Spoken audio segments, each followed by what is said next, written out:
Hi hello. അപ്പോൾ ഇന്നത്തെ നമ്മുടെ വീഡിയോ ഒരു SSLC സ്റ്റഡി വ്ളോഗാണ്. അപ്പോൾ നമ്മുടെ വീഡിയോയ്ക്ക് കിടക്കുന്നേക്കാൾ മുന്നേ ഞാൻ യൂസ് ചെയ്യുന്ന പെൻസാണിത്. വളരെ അടിപൊളി പെന്നാണ്. ഞാൻ ഏകദേശം ഒരു കേഴ്ചി ലെറ്റർ റൈറ്റിംഗ് ഒക്കെയാണ് എഴുതാറ്. അപ്പോൾ എനിക്ക് നന്നായി യൂസ്ഫുൾ ആവുന്ന പെന്നാണിത്. പിന്നെ ഫസ്റ്റ് ഓഫ് ഓൾ ഞാൻ ടു ഡു ലിസ്റ്റ് എഴുതുന്നുണ്ട്. എനിക്ക് എന്തൊക്കെയാണ് പഠിക്കാനുള്ളത് എന്നുള്ള കുറച്ച് ലിസ്റ്റ് എഴുതുന്നുണ്ട്. പിന്നെ അതിൻ്റെ അപ്പുറത്ത് എനിക്ക് എന്തൊക്കെയാണ് ചെയ്യാനുള്ളത് ആ ലിസ്റ്റും കൂടി എഴുതുന്നുണ്ട്.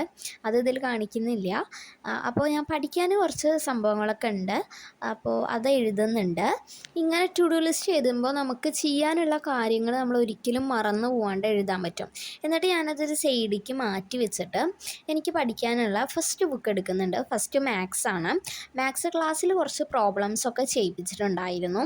അപ്പോൾ ആ പ്രോബ്ലംസൊക്കെ ഞാൻ ഒരു റഫ് നോട്ട് ബുക്കിലേക്ക് എഴുതി നോക്കുകയാണ്. എനിക്ക് എഴുതാൻ കിട്ടുന്നുണ്ടോ, എനിക്ക് ചെയ്യാൻ കിട്ടുന്നുണ്ടോ. പിന്നെ മനസ്സിലാവാത്തത് പിറ്റേ ദിവസം നിന്നിട്ട് സാറിനോട് ചോദിക്കും. ഇത് സ്കൂളിലത്തെ അല്ല, ഇത് ട്യൂഷനിലത്തെയാണ്. സ്കൂളിൽ ക്ലാസ്സസ് വെക്കാൻ പാടില്ല. അപ്പം ഞാൻ ഇപ്പോൾ എഴുതുന്നത് ട്യൂഷനിലത്തെയാണ്.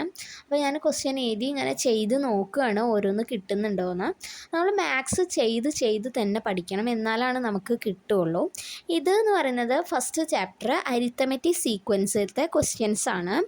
പിന്നെ 1-2 ഹോംവർക്കും തന്നിട്ടുണ്ടായിരുന്നു, അതും ഞാൻ ചെയ്തിട്ടുണ്ട്. പിന്നെ ഈ വെക്കേഷൻ ടൈമിൽ നിങ്ങൾ ഒരുപാട് സ്ട്രെസ്സ് കൊടുക്കരുത്. ബേസ് ആയിട്ടുള്ള കാര്യങ്ങൾ പഠിക്കുക. നിങ്ങളെ കൊണ്ട് പറ്റുന്ന അത്ര ഒന്ന് റിലാക്സ് ആയിട്ട് ഇരുന്ന് പഠിക്കാൻ നോക്കുക. മാക്സിമം നേരത്തെ നീക്കാൻ നോക്കുക. അതൊക്കെയാണ് വെക്കേഷൻ ടൈമിൽ നമ്മൾ SSLCക്ക് വേണ്ടിയിട്ടൊരു പ്രിപ്പറേഷൻ പോലെ ചെയ്ത് വെക്കേണ്ട കാര്യങ്ങൾ. നിങ്ങൾക്കിപ്പോൾ ട്യൂഷനിലൊക്കെ എടുക്കുന്ന ആളാണെച്ചെങ്കിൽ, പഠിക്കുന്ന ഒരാളാണെച്ചെങ്കിൽ ട്യൂഷനിൽ എടുക്കുന്നത് കുറച്ച് ശ്രദ്ധിക്കാൻ തുടങ്ങാം. അപ്പോൾ നമുക്ക് ഒരു ദിവസം 1-2-3 ദിവസം സ്കൂളിലത്തെ ക്ലാസ് മിസ്സായാലും കുഴപ്പമുണ്ടാവില്ല. അപ്പോൾ ഞാൻ മാത്സ് ടെസ്റ്റൊക്കെ എടുത്തിട്ട് ഞാൻ ക്വസ്റ്റ്യൻസൊക്കെ എഴുതി നോക്കി ചെയ്യുന്നുണ്ട്. ഏറ്റവും ഇഷ്ടമുള്ള സബ്ജക്റ്റ് എന്ന് പറയുന്നത് മാത്സ് ആണ്. അത് ബിക്കോസ് നമുക്കൊന്നും അതിൽ ഇക്വേഷൻസ് അല്ലാണ്ട് ഒന്നും അധികം ഓർത്ത് വെക്കാനൊന്നുമില്ല. അതുകൊണ്ട് ചെയ്തു പോകാൻ നല്ല ഫ്ലോ ആണ്. ഓരോ ആൻസർ കിട്ടുമ്പോൾ നമുക്കൊരു ത്രില്ലാണ്. അപ്പോൾ മാത്സ് ഇവിടെ കഴിഞ്ഞിട്ടുണ്ട്. അടുത്തത് എടുക്കാൻ പോകുന്നത് ഞാൻ ഫിസിക്സ് ആണ്. ഫിസിക്സ് അന്ന് സൗണ്ട് വേവ്സ് ചാപ്റ്റർ 1ത്തെ കുറച്ച് കാര്യങ്ങൾ പഠിപ്പിച്ചിട്ടുണ്ടായിരുന്നു. അപ്പോൾ അത് ഞാൻ ഒന്ന് വായിച്ച് പഠിച്ചു, ഒന്ന് മനസ്സിലൊന്ന് ഉറപ്പിച്ച് ഇരുത്തിയിട്ടുണ്ട്. എന്നിട്ട് അതൊക്കെ ഒന്ന് മെല്ലെ വായിച്ച് വിടുകയാണ്. ആ ഒരു യെല്ലോ ബോക്സിലുള്ള മീനിങ്സൊക്കെ ഉണ്ടല്ലോ, അതൊക്കെ ഒന്ന് പഠിക്കാനുണ്ടായിരുന്നു. അപ്പോൾ അതൊക്കെ പഠിച്ച് അത് കഴിഞ്ഞു. പിന്നെ ഉണ്ടായിരുന്നത് എനിക്ക് ഇംഗ്ലീഷാണ് പഠിക്കാൻ. അപ്പോൾ ഞാൻ ഇംഗ്ലീഷ് ടെസ്റ്റ് എടുത്തു. നോട്ടിലൊന്നും ഉണ്ടായിരുന്നില്ല, ടെസ്റ്റ് എടുത്തു.